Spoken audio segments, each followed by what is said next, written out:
जय माता दी।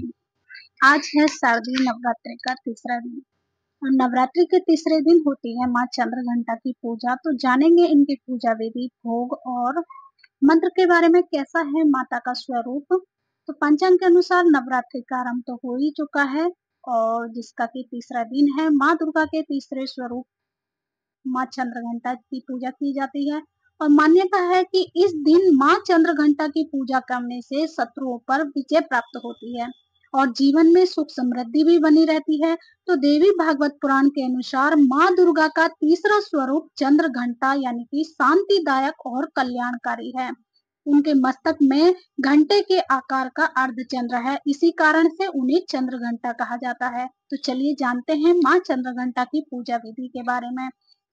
कैसा है माँ चंद्रघंटा का स्वरूप। शास्त्रों के अनुसार माँ चंद्रघंटा का रूप बहुत ही सौम्य है। उनका वाहन सिंह है।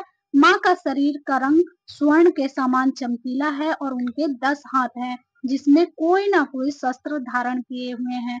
माता के हाथ में कमल, धनुष, बाण, खड़ग, कमंडल, तलवार, त्रिशूल और गदा आदि शस्त्र लिए हुए हैं। इनके कंठ में श्वेत पुष्प की माला और सिर पर रत्न जड़ित मुकुट विराजमान है। माता चंद्रघंटा युद्ध की मुद्रा में विराजमान रहती हैं। तो नवरात्रि के तीसरे दिन माँ चंद्रघंटा की विधिवत पूजा करने का भी विधान है। इस दिन सूर्योदय से पहले उठ करके सभी कामों से निवृत्त होकर के स्नान कर लेना चाहिए। इसके बाद अगर आपने कलश रखा है तो उसकी विधिवत पूजा करें। इसके साथ ही माँ दुर्गा के तीसरे स्वरूप के साथ अन्य स्वरूपों की पूजा करें। सबसे पहले जल, फूल, माला, कुमकुम, सिंदूर, रोली, अक्षत अर्पित करें। इसके बाद में भोग लगाएं।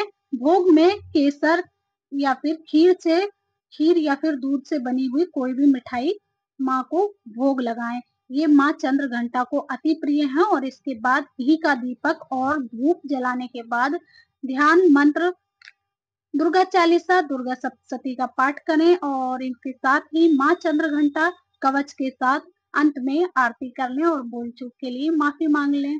तो शास्त्रों के अनुसार माँ दुर्गा के तीसरे स्वरूप को माँ चंद्रघंटा को केसर और दूध से बनी हुई मिठाइयों का ही भोग लगाएं या फिर खीर का भोग लगाएं, क्योंकि माता को ये चीजें बहुत पसंद हैं।